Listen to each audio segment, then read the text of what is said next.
Re-bienvenue dans Tips, les amis. Je suis Yacine Bellous, le présentateur de cette émission. Et c'est mon deuxième, d'accord? Mon deuxième volet. Pour vous repréciser, en fait, je suis pas du tout un expert en hardware, mais je vais parler de hardware, car Kevin, un journaliste qui lui est super calé là-dessus, m'a écrit un texte que je vais vous découvrir avec vous. Aujourd'hui, on va parler du PCI Express.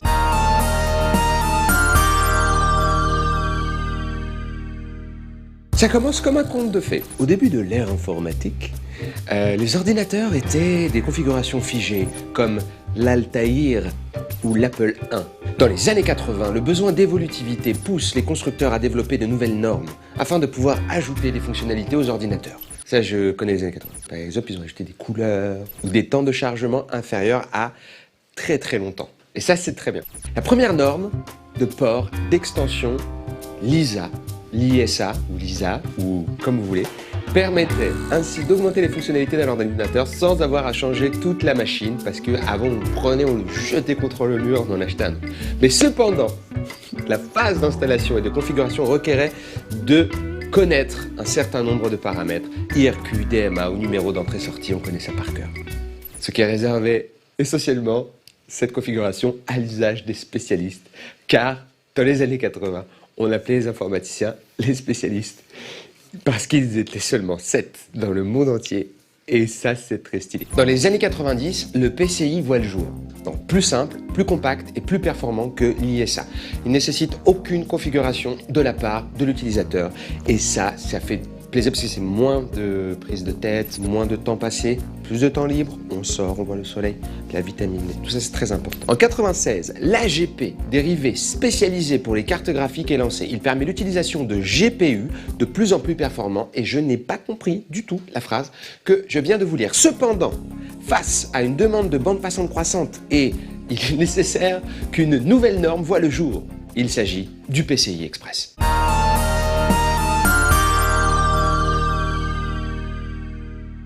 Contrairement à ses prédécesseurs, le PCI Express bénéficie d'un lien avec le South Bridge, en plus de celui avec le North Bridge, South Bridge. Tous les bridges sont linkés et c'est mieux et c'est plus égal par rapport au bridge. Ce faisant, il rend disponible beaucoup plus de bandes passantes pour tous les périphériques qui y sont connectés. Voilà, c'est le festival de la bande passante, tout le monde en a. Concrètement, ça veut dire 1 gigaoctet par seconde par ligne pour la 3e génération de PCI Express, de quoi copier en théorie un Blu-ray de 50 gigas en moins d'1 minute.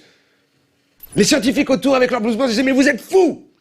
C'est de la folie! This is madness !» Petit rappel pour nos amis qui aiment bien les rappels, les ports PCI Express sont identifiés par leur nombre de lignes. 1X pour une ligne, 2X pour 2 lignes, etc. 3X pour voilà. Autant des fois Kevin il explique pas les trucs, il met des abréviations GPU, on ne sait pas ce que c'est. Autant là il explique trop je trouve. Voilà. Ce qui veut dire que votre carte graphique peut envoyer ou recevoir jusqu'à 16 gigaoctets secondes sur les ports au format 16X. 16X, 16 gigaoctets, très simple. Récemment, le dernier truc qu'on a eu, oh je reçois un flash. L'intégration de contrôleurs PCI Express au sein même du CPU permet des échanges avec la mémoire centrale bien plus rapides. Je suis un peu fier, j'ai compris. Aujourd'hui, de nombreuses technologies en profitent directement, comme le Thunderbolt, abordé il y a 2 semaines dans l'émission numéro 1 de Tips, que vous pouvez revoir en replay, si vous êtes abonné par exemple.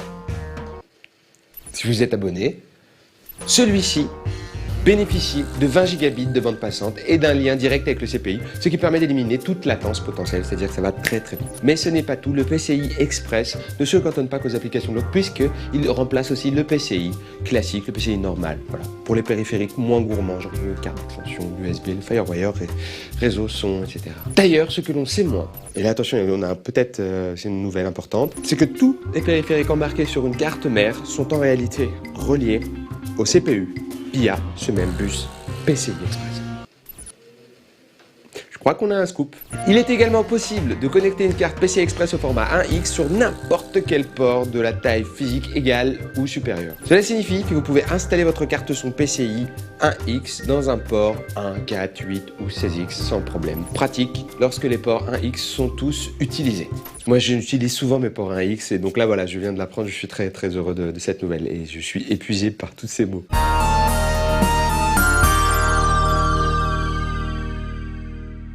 Pour finir, sachez que le PCI Express sera amené à évoluer dans le futur car les besoins de bande passante continueront à croître, surtout lors d'usages intensifs comme par exemple le calcul parallélisé qu'on a tous fait dans nos vies. Un soir de Noël, voilà, on ouvre ses calcul, et surtout l'arrivée du HSA. Le HSA va révolutionner des choses en 2014 et on va en parler dans de prochaines émissions de Tips. C'était Tips et vous regardez Tips et c'est la fin de Tips. Je m'appelle Yacine Bellous et je range des feuilles imaginaires comme dans les journaux télé des années 80 aux États-Unis. Merci beaucoup.